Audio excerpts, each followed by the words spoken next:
মানকাছাৰত মিত্ৰজোঁটৰ প্ৰাৰ্থীৰ নিৰ্বাচনী সভা AYDF আৰু কংগ্ৰেছ দল ত্যাগ কৰি অগপত যোগদান কৰ্মীসকলৰ ৰাজ্যত নিৰ্বাচনী বঁটা তুংগত পিছ পৰি থকা নাই সংখ্যালঘু অঞ্চল দক্ষিণ হালমাৰা মানকাছাৰ কালি সন্ধিয়া মানকাছাৰ সমষ্টিৰ হাজিৰহাট উচ্চতৰ মাধ্যমিক বিদ্যালয়ৰ খেলপথাৰত অগপ বিজেপি মিত্ৰজোঁটৰ উদ্যোগত অনুষ্ঠিত নিৰ্বাচনী সভাত AYDF আৰু কংগ্ৰেছ দলৰ সক্ৰিয় কৰ্মীয়ে যোগদান কৰে মিত্ৰজোঁট অগপত মিত্ৰজোঁটৰ প্ৰাৰ্থী জাবেদ ইছলামৰ লগতে ভালেকেইগৰাকী দলীয় কাৰ্যকৰ্তাৰ উপস্থিতিত এক বিশাল নিৰ্বাচনী সভাত যোগদান কৰে কৰ্মীসকলে মিত্ৰজোঁটৰ চৰকাৰৰ নীতি আদৰ্শৰ প্ৰতি আকৃষ্ট হৈ হাজিৰহাট গাঁও পঞ্চায়তৰ AYDF দলৰ পৰা নিৰ্বাচিত হোৱা প্ৰাক্তন আঞ্চলিক পঞ্চায়তৰ সদস্য আজিয়েল হক ডাঙৰীয়াৰ লগতে কেবা শতাধিক AYDF আৰু কংগ্ৰেছ দলৰ সক্ৰিয় কৰ্মীয়ে আনুষ্ঠানিকভাৱে অগপ দলত যোগদান কৰে। হয়, আজি হাজিৰাত মানকাছাৰ সমষ্টি হাজিৰাত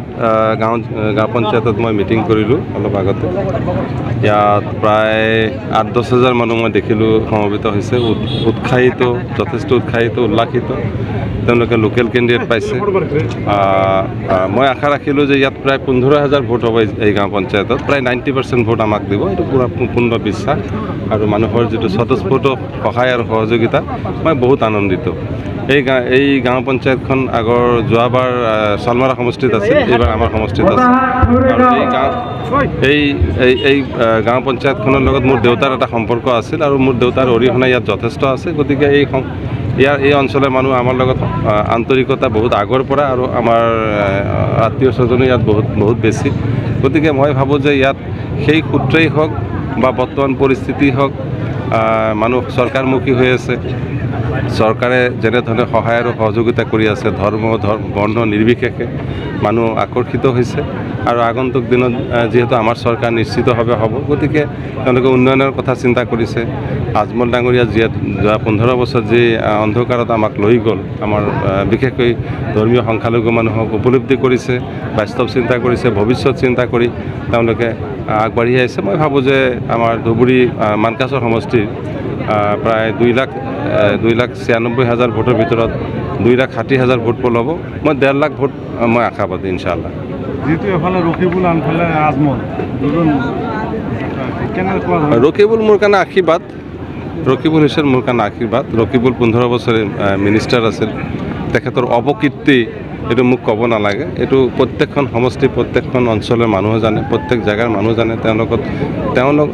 তেখেতৰ লগত যিসকল মানুহ সংস্পৰ্শত গৈছে প্ৰায় 99% তেখেতক এইবাৰ সমৰ্থন নকৰে। তেখেত কেতিয়াও পজিটিভ নহয়, নেগেটিভ, হাৰ্মফুল। তেখেত যথেষ্ট হাৰ্মফুল, ক্ষতিকাৰক লিডাৰ। সংখ্যালঘু মানুহৰ হকে কেতিয়াও জীৱনত এটা কামো কৰি পোৱা নাই, এটা মাতো মতা নাই। নামনি অসমৰ ৰাজনৈতিক, সামাজিক, অৰ্থনৈতিক কাটামত তেখেতে ভাঙি চুৰমাৰ কৰি দিছে। তেখেতৰ সময়ত কোকৰাঝাৰত যেতিয়া গণ্ডগোল হৈছিল, মই নিজ চকুৰে দেখিছোঁ, তাত নিৰ্মম হত্যাকাণ্ড চলি আছিল। বাচ্চাকো 6 মাহৰ বাচ্চা সন্তানকো তাত ৰেহাই দিয়া হোৱা নাই। ঘৰ বাৰী দিনে দুপৰে ঘৰ বাৰী পুৰি চাৰখাৰ কৰিছিল। আমি তাত উপস্থিত আছিলোঁ। তেতিয়া ৰকিবুল হুছেইন ইনচাৰ্জ মিনিষ্টাৰ আছিল, ল এণ্ড অৰ্ডাৰৰ ফালৰ পৰা তেখেতে ইনচাৰ্জ আছিল, অসম চৰকাৰৰ ফালৰ পৰা। তেখেতে এজন মানুহকো নিৰাপত্তা যদি দি থাকে, মই ৰাজনীতি এৰি দিম। আৰু সেই দৃশ্যবিলাক যেতিয়া চলি আছিল, সেই কাণ্ডবিলাক চলি আছিল, সেইবোৰ এৰি পেলাই তেখেত মস্তি কৰিবলৈ লণ্ডনত অলিম্পিক খেল চাবলৈ গৈছিল। মানুহ কেনেকৈ একচেপ্ট কৰিব? 2-2.5 বছৰ যেতিয়া ধাৰাবাহিকভাৱে মানুহক হত্যা কৰিছিল, আমাৰ মানুহক মেঘালয়ৰ গণ্ডগোলত, তেখেত এবাৰো অহা নাই। ৰাতি আহিব লাগিছিল 2-2.5 বছৰত এবাৰো অহা নাই। আৰু আমাৰ এই অঞ্চলত বা নামনি অসমৰ বা সংখ্যালঘু মানুহক তেখেতে, মই ভাবোঁ যে তেখেত কোনো ধৰণে সহায় আৰু সহযোগিতা কৰা নাই, এটা চাকৰি দিয়া নাই আমাৰ এই অঞ্চলৰ মানুহক। গতিকে এইটো not acceptable, totally not acceptable. গতিকে আগৰ যিজন ব্যক্তি আছিল, আমাৰ MP আছিল আজমল ডাঙৰীয়া, তেখেত 15 বছৰত আমাক পিছুৱাই লৈ গ'ল। তেখেতৰ স্বৰূপ বুজি পালে আমাৰ ৰাইজে। গতিকে স্থানীয় হিচাপে এইবাৰ মোক ছাপোৰ্ট দিছে এইকাৰণে যে আমাৰ ভৱিষ্যত আমি কৰিম, আমাৰ সন্তান, আমাৰ ভাইক আমি এইবাৰ MP কৰি দিল্লীলৈ পঠাম আৰু আমাৰ বেলেগৰ ওপৰত আমি আৰু নিৰ্ভৰ নকৰোঁ। বহুত হৈ গ'ল, আমি বহুত পিছুৱাই গ'লোঁ, দেশৰ শত্ৰু হ'লোঁ, দেশৰ মূল শত্ৰুৰ পৰা আমাক আঁতৰাই ল'লে। তেখেতে লাভৱান, আজমল ডাঙৰীয়া লাভৱান হ'ল।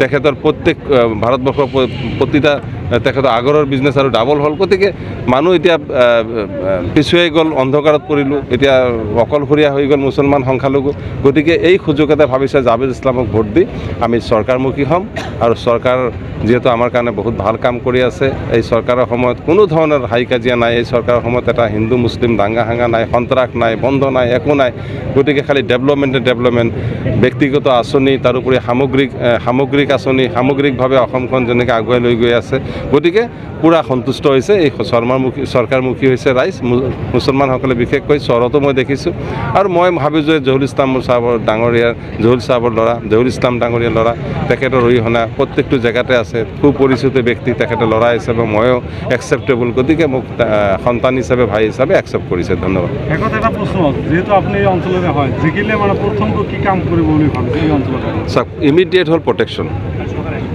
বান প্ৰটেকশ্যনটো ইমিডিয়েট মই বহুত চেষ্টা কৰিম যাতে বিগ স্কিম হয় সৰু সুৰা স্কিম নহয় বিগ স্কিম হয় আৰু পাৰ্মানেণ্ট চলিউশ্যনৰ কাৰণে মই বহুত চেষ্টা কৰিম ছেকেণ্ড আমি ৰেলগাড়ীৰ কথাটো বাৰুকৈ চিন্তা কৰিম কাৰণ চাউথত আমাৰ দক্ষিণ ভাৰত কোনো ৰেলগাড়ী নাই আৰু ৰেলগাড়ী নহ'লে কেতিয়াও কৰ্মসংস্থান হ'ব নোৱাৰে ব্যৱসায় বাণিজ্য হ'ব নোৱাৰে গতিকে ৰেল লাইন যোৱাবাৰো আমাৰ কথা মই কমিটমেণ্ট কৰিছিলোঁ তেতিয়াৰ মাননীয় মুখ্যমন্ত্ৰী